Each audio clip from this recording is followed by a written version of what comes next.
Halo, dengan Iman di sini. Oke, apa kabar teman-teman semuanya? Kali ini saya pengen bahas tentang bagaimana kita membuat soal esai dan juga pilihan ganda dengan menggunakan Google Formulir. Tentu saja kita sampai nanti akhir bagaimana proses pemeriksaan yang esai dan juga PG ya. Oke, kita caw aja sebelum saya lanjutkan videonya. Jangan lupa saya mau ajak teman-teman semuanya buat like, comment, and subscribe. Karena like, comment, and subscribe itu gratis guys ya. Kalau suka jangan lupa like, kalau nggak suka silahkan dislike. Oke, terima kasih. Kita langsung aja. Pertama kita buka dulu akun kita ya. Jadi kalian silahkan login kan akun Google kalian.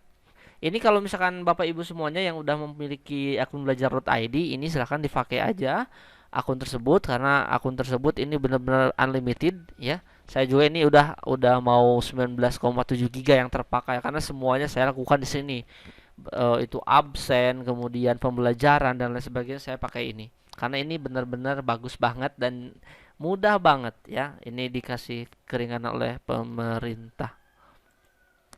Oke guys, jadi yang pertama kita loginkan dulu. Jadi kita akan membahas dua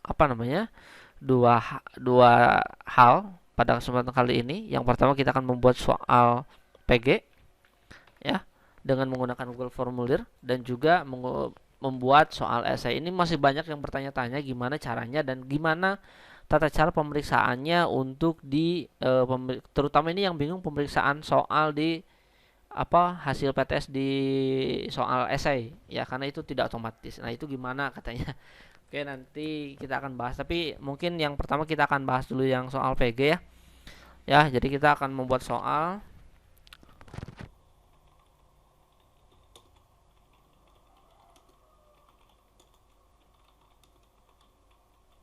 Nah, kita sudah punya schedule hari ini. Dalam video ini kita akan bagaimana membuat soal pilihan ganda dan juga soal esai ya. Kalau pilihan ganda ini saya yakin lah udah pada tahu ya gimana caranya. Tapi kalau esai ini masih bingung di pas pemeriksaannya. Oke, kita langsung aja. Kita buat dokumen baru atau folder baru aja supaya lebih rapi. Di sini kita Oke, jadi kita buat folder dulu ya. Misalkan di sini kita kasih namanya latihan soal aja ya. Latihan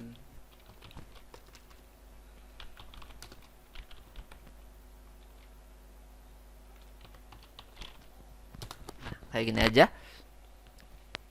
Oke, jadi kita udah buat foldernya.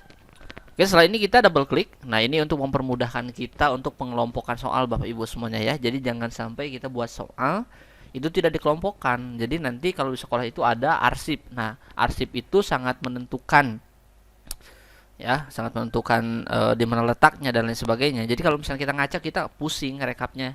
Misalkan ini tahun keberapa dan lain sebagainya. Oke, kita sudah punya nih folder namanya latihan soal formulir.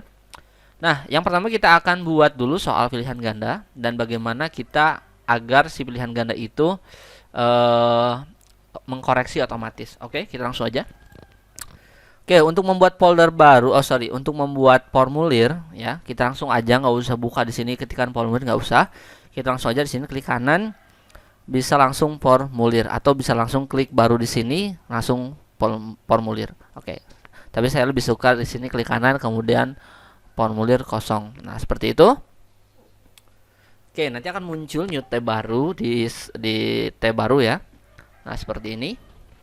Nah, di sini kita masih belum setting untuk kuisnya. Jadi kita biasanya kalau saya kalau misalkan khusus untuk pelajaran saya setting dulu di bagian settingan. Nah, ini untuk menentukan agar nanti ada poinnya ya. Jadi ini formulir biasa. Jadi ini masih belum berbentuknya ujian. Jadi masih belum mengkoreksi otomatis. Nah, untuk supaya kita otomatis kita pilih dulu ke settingan. Jadi di settingan ini kita akan setting agar nanti si formulir ini berbentuknya kuis gitu ya. Nah, kemudian setelah ini kita langsung aja ke kuis. Kemudian di sini tinggal dijadikan ini sebagai kuis. Nah, seperti ini.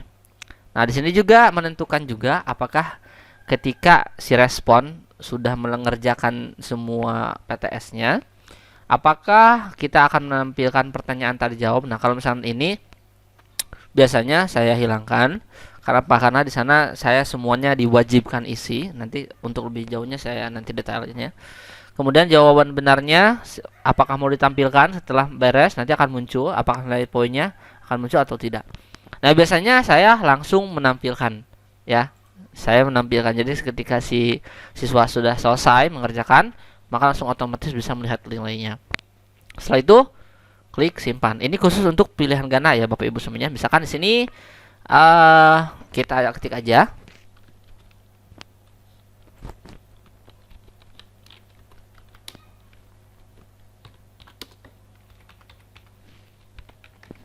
Nah, contoh seperti ini ya, semester 2 ya, cukup aja seperti ini. Nah, ketika kita akan membuat suatu PTS, kita harus analisis dulu. Kenapa kita harus analisis dulu? Karena di saat kita siswa mengerjakan, berarti harus ada yang pertama adalah di bagian ini, nama siswa. Kemudian di sini kelas. Kemudian di sini bisa pakai token ya, Bapak Ibu semuanya. Nah, bisa pakai token. Jadi token ini adalah hak akses untuk masuk ke soal kita, seperti itu. Nah, oke, kita buat dulu formnya. Berarti kita buat dulu nama siswa, kemudian kelas dan juga token. Oke, kita di sini berarti nama siswa. Oke, cukuplah dengan nama ya. Nah, di sini langsung mengkoreksi otomatis. Nah, seperti yang saya tadi katakan, untuk nama ini wajib isi ya. Semuanya untuk di PTS itu semuanya saya isinya wajib isi. Kenapa? Karena nanti kalau misalnya tidak diisi itu akan merugikan siswa itu sendiri, nilainya kurang dan sebagainya. Nah, biasanya ini saya klik wajib isi. Jadi ketika nanti klik submit, ada soal yang belum terisi atau ada data yang belum terisi, itu tidak bisa ngeklik ke respon submitnya seperti itu. Nanti akan ada notifnya bahwa nomor ini belum diisi seperti itu. Oke, ini udah biarin aja ya, nama kita pilih filenya itu jawaban singkat saja karena enggak terlalu banyak. Nah, untuk nilainya itu dikosongkan karena ini bentuknya nama ya Bapak Ibu semuanya. Oke, kita langsung yang kedua adalah kita inputkan field kelas seperti ini. Nah, untuk kelas kita tentukan saja. Misalkan untuk kelas 7 kita memiliki dua kelas ya. Kita langsung aja ketik di sini kelas 7A. Kemudian kita enter kelas 7B. Nah, biasanya kalau seperti ini saya rubah di bagian formatnya menjadi drop down. Jadi supaya lebih simpel. Jangan lupa ini di checklist wajib isinya semua ya. Semuanya wajib isi harus diaktifkan. Setelah itu kita pilih untuk tokennya. Ya, ini untuk token. Ini kalau misalkan Bapak Ibu semuanya nggak mau pakai token, ya nggak jadi masalah. Tapi biasanya saya memakai token. Kenapa? Karena agar kelas yang lain itu tidak asal-asalan masuk gitu ya. Ada kode tersendiri untuk mengakses soalnya. Kita ketikkan aja di sini token seperti ini. Nah, kemudian untuk di token ini agak sedikit berbeda dengan settingan yang sebelumnya. Kita pilihnya yang 3 ini ya. Kita klik. Kemudian kita pilih validasi respons. Nah, di sini. Nah, biasanya saya suka pakai teks saja. Nah, teks ini berisi ini biarin aja seperti ini. Nah, di sini token yang akan kita tentukan. Misalkan saya biasanya apa ya? Contohnya misalkan PTS misalkan ya. Nah, seperti ini.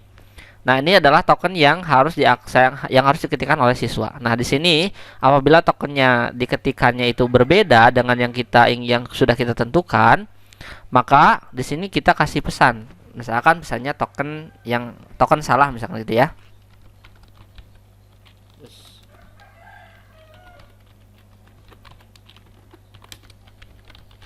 Nah, seperti ini misalkan.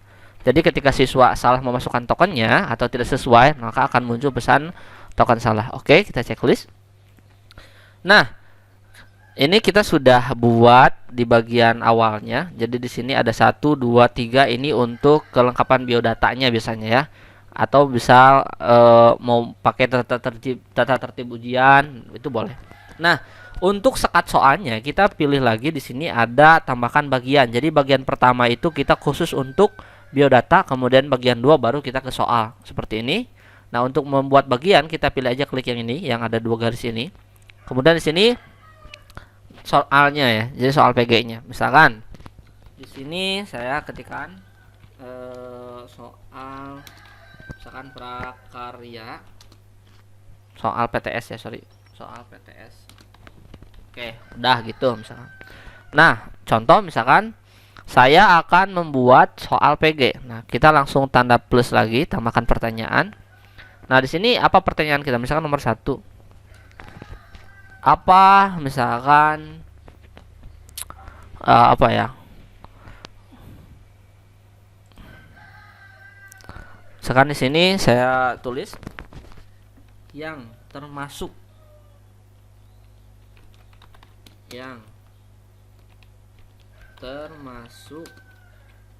limbah adalah misalkan di sini ya. Nah, misalkan di nomor A-nya kita pilih apa? Misalkan tas baru misalkan ya. Misalkan yang kedua, yang B. Ini hanya sebagai contoh saja Bapak Ibu semuanya. HP baru, handphone baru misalkan. Yang C misalkan plastik bekas makanan. Kemudian yang keempat sepeda baru misalnya. Nah, sorry 4D harusnya ya. Nah, seperti ini contoh aja. Nah, setelah kita udah buat soalnya seperti ini, tapi kalau Bapak Ibu semuanya sudah bikinnya di Word, ya tinggal di copy paste aja. Ya, pindahin ke sini. Tinggal dibuka Word-nya, kemudian copy paste ke sini. Oke. Jangan lupa ini wajib isinya di checklist atau diaktifkan. Nah, di sini kita tentukan mana jawaban yang benar dengan mengklik kunci jawaban di sini. Kunci jawaban, kemudian kita kasih nilai poinnya. Sebentar, sebelum saya kasih nilai poinnya, saya pilih dulu jawaban yang paling benar. Ya, misalkan yang C ya, plastik bekas makanan. Oke, nah di sini untuk poin, ini nominal harus total di atas itu harus 100 ya Bapak Ibu semuanya. Misalkan Bapak Ibu semuanya pengen membuat soal sebanyak 20 PG. Nah, tinggal dibagi aja tuh. Ya, jadi ketika 20 berarti 2, ya berarti satu soalnya 5 kalau 20 Bapak Ibu semuanya ya. Satu soalnya 5, jadi ketika soalnya ada 20 pas jumlahnya 100. Itu disesuaikan dengan jumlah nominal 100 poin dengan soalnya. Nah, misalkan di sini saya pengen satu aja nih. 100 misalkan seperti ini. Akan langsung otomatis. Setelah itu kita pilih selesai. Nah, saya akan buat contohnya satu aja ya, karena nggak terlalu banyak juga. Oke, nah gimana caranya kita meng-sharekan ke anak-anak? Caranya kita langsung aja kirim. Kemudian kita pilih yang link ini. Kemudian kita perpendek aja supaya nggak terlalu panjang. Kemudian klik kanan, paste. Nah, inilah yang diberikan kepada siswa untuk diklik. Ini adalah link ujiannya. Kita coba dulu. Takutnya ada yang salah. Kita coba dulu. Kita perhatiin jauh dulu seperti ini. Oh ya, satu lagi, ini judulnya belum ya, tinggal diklik aja. Nah, langsung otomatis mengikuti heading ini. Oke, kita klik perhatiin jauh. Kita coba nih. Nah, soalnya nggak muncul. Kenapa? Karena kita tadi sudah dibagi menjadi 2 bagian. Oke, misalkan namanya misalkan saya Iman. Kelasnya misalkan saya kelas 7A misalkan ya. Misalkan tokennya nih, saya masukkan token yang salah dulu. Misalkan PTS-nya kecil. PTS kayak gini, coba ya klik.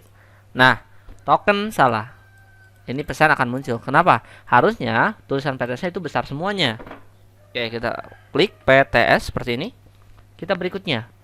Nah, baru si soal bisa diakses. Oke, nah di sini kita lihat ketika tadi ketika di settingan kuis, ketika kita sudah mengerjakan, siswa sudah mengerjakan PTS-nya, maka akan langsung muncul responnya, itulah jawaban yang benar dan juga nilai yang kita peroleh atau siswa yang peroleh. Oke, misalkan saya pilih yang plastik ya, kita kirim. Nah, di sini akan ada lihat skor. Kita klik lihat skornya. Nah, di sini ada apa namanya reviewnya. Nah, ini dia. Kita mendapatkan nilai 100 dari 100 poin. Artinya sempurna. Nah, ini adalah untuk soal PG. Jadi kalau PG itu tidak usah diperiksa lagi. Jadi kita buat soalnya itu dari awal kita sudah tentukan jawabannya. Nah, untuk misalkan melihat siswanya, kan kalau siswa itu kan bukan satu dua ya, banyak.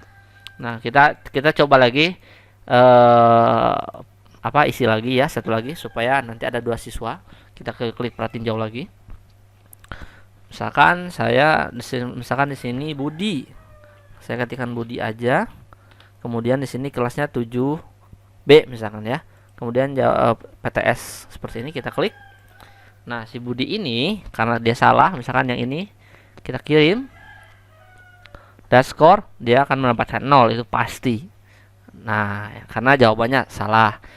Nah, harusnya jawabannya adalah C, seperti itu. Nah, kalau misalkan jawaban yang benar ini sebaiknya ini tidak ditampilkan ya Bapak Ibu semuanya. Takutnya nanti ada yang belum, nanti dikasih tahu. Nah, jawaban yang benar kita hilangkan aja. Nah, jadi yang muncul hanya poinnya saja. Seperti itu. Nah, seperti itu kalau udah. Gimana caranya untuk melihat keseluruhan siswa yang sudah mengerjakan? Sebetulnya kita direspon juga bisa ya. Direspon juga bisa. Di sini sudah ada nih. Kemudian di individual juga sudah ada. Tapi bagaimana kalau misalnya siswanya ratusan? Itu akan sangat sulit sekali. Nah, kita tinggal klik aja nih spreadsheet. Jadi nanti berbentuknya adalah data Excel. Kita klik ya. Nah, nanti kita hapus, kasih nama PTS bla bla bla, udah kita klik buat. Nah, nanti akan muncul seperti ini. Nah, ini adalah rekapan nama, ini namanya, kemudian ini kelasnya, ini tokennya kelihatan, dan ini analisa soalnya ya, analisis butir soal di sini ada. Nah, di sini Budi mendapatkan 0 dari 100 poin, Iman dapat 100 poin dan 100 poin artinya sempurna. Nah, ini itu kalau misalnya 100 ini akan panjang ke bawah ya. Itulah untuk pembuatan soal pembuatan soal pilihan ganda di Google Form. Jadi untuk pilihan ganda ini sangat mudah sekali. Jadi kita tinggal buat dan tentukan jawabannya di awal, nanti kita tinggal enjoy. Nah, nanti akan di part 2. Jangan lupa, nanti mungkin nggak akan di satu video, akan 2 video. Di part 2 nanti kita akan belajar gimana cara membuat soal essay dan gimana cara meriksa soal esainya. Oke, terima kasih. Jangan lupa saksikan di part kedua. Terima kasih. Assalamualaikum warahmatullahi wabarakatuh.